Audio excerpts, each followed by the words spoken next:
What's up YouTube? Welcome back to the channel.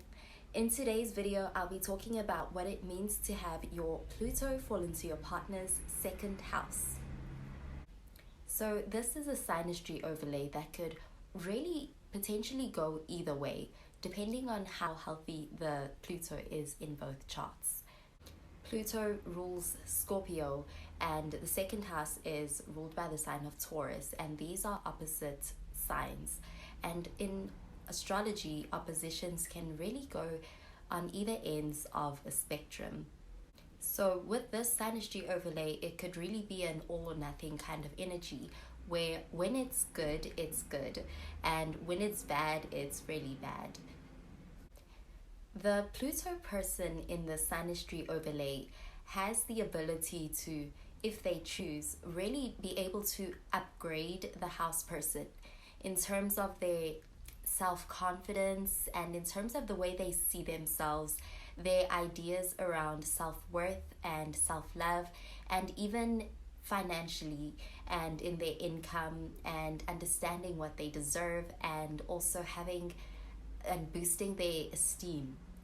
And this is because the Pluto person can really have a good sense and intuition when it comes to understanding how to better what the house person has and to grow what wealth they have. And if positively aspected, the Pluto person can really assist the house person quite a lot in this regard, and the two could really work well together and amass quite a lot of wealth. Yet still, when we're talking about the second house, themes of possessiveness could come up, and the Pluto person could, if negatively aspected, come across as being controlling, or it could be as if the Pluto person is overstepping the boundaries of the house person. And this could look like them trying to micromanage the spending habits or just the financial decisions of the house person. The Pluto person could be so overly involved to a point that their influence is very pushy and felt by the house person.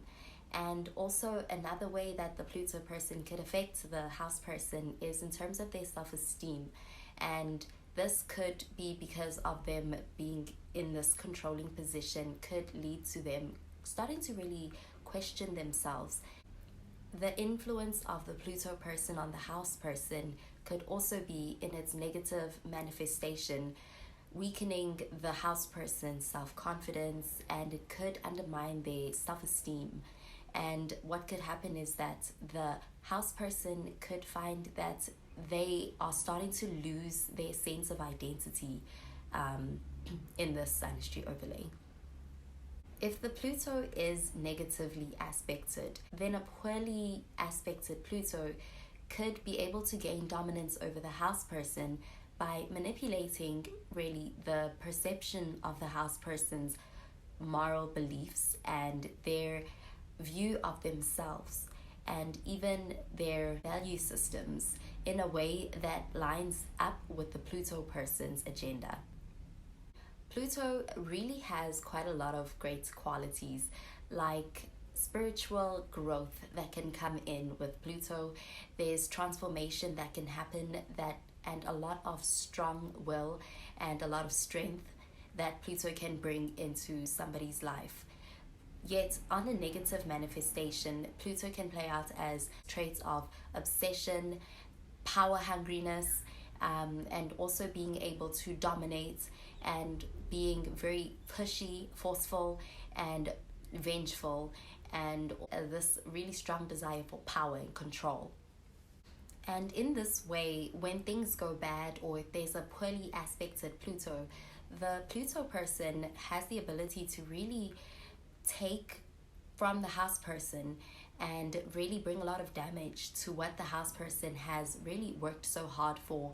And what with the second house being the house of our material possessions and our finances, and really all of the things that we really use to boost our self-esteems on a material level, and our net worth and our self-worth.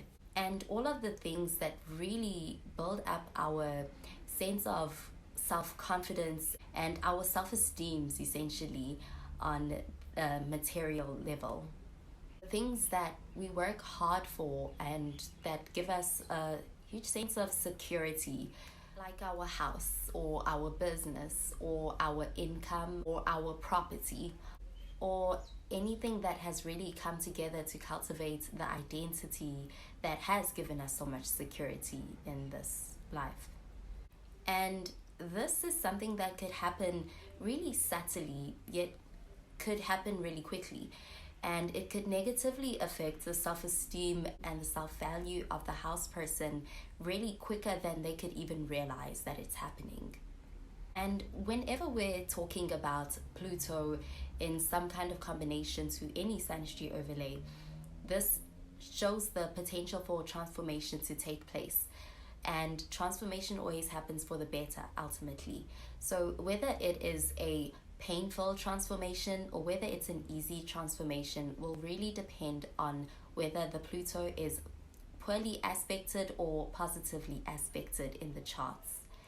What happens with Pluto is that Pluto is here to transform us. So we cannot change Pluto, but rather in the process of even trying, Pluto will always change us.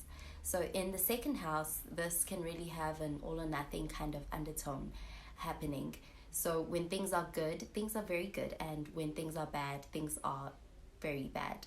And this is because of the whole power struggles that come with the themes of Pluto, as well as the possessiveness that comes with the second house.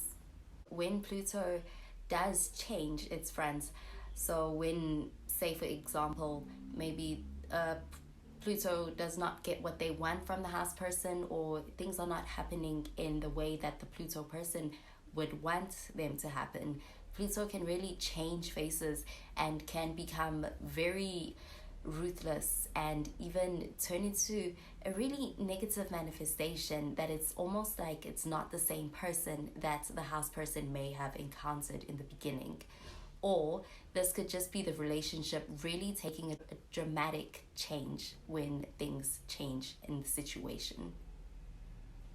Another thing that could happen with this overlay is that sometimes it's not even the Pluto person trying to take from the house person, but rather just the energy and the influence on the house person of the Synastry overlay that makes the house person feel almost kind of compelled to give all of their money or all of their assets and spend all of their money on causes that really benefit the Pluto person, and almost kind of making the house person just want to take the word of the Pluto person in a lot of situations that may have to do with their finances or their values, their assets. And in this way, almost creating an imbalance between the perceptions of the two identities. And the house person could find that the value of the Pluto person is in their eyes now kind of being put above the value of themselves. Or this could play out vice versa, and it could be the Pluto person who's looking at it like this. And it could be that normally the house person is a very pragmatic person and is very savvy and is actually quite good when it comes to themes of property and second house type things. But as soon as they meet the Pluto person, this could all change. And they could start acting a little bit differently than they normally would, because this lesson has to do with the second house. And the Synastry overlay could even trigger feelings of attachment or dependence from the house person on the Pluto person, or vice versa. And on the flip side of the Synastry overlay, these two can really work quite well together. They are able to really build quite a beautiful and lavish life and home that is stable and appealing. And of course they can amass quite a lot of wealth together, because both people are quite instrumental assets in each other's lives with the Synastry overlay. And for this reason, on the flip side, the Synastry overlay can actually create quite the power couple. These two partners can really make really great allies. Pluto coming in here can really transform what is in this house, and can make it even better than ever imaginable for both of the partners. Well, that does it for this video on having your Pluto fall into your partner's second house. I hope you enjoyed the video, and if you did, be sure to give this video a thumbs up and subscribe to the channel if you haven't already for more videos. And that is where I love and leave you. Thank you for watching. Bye guys.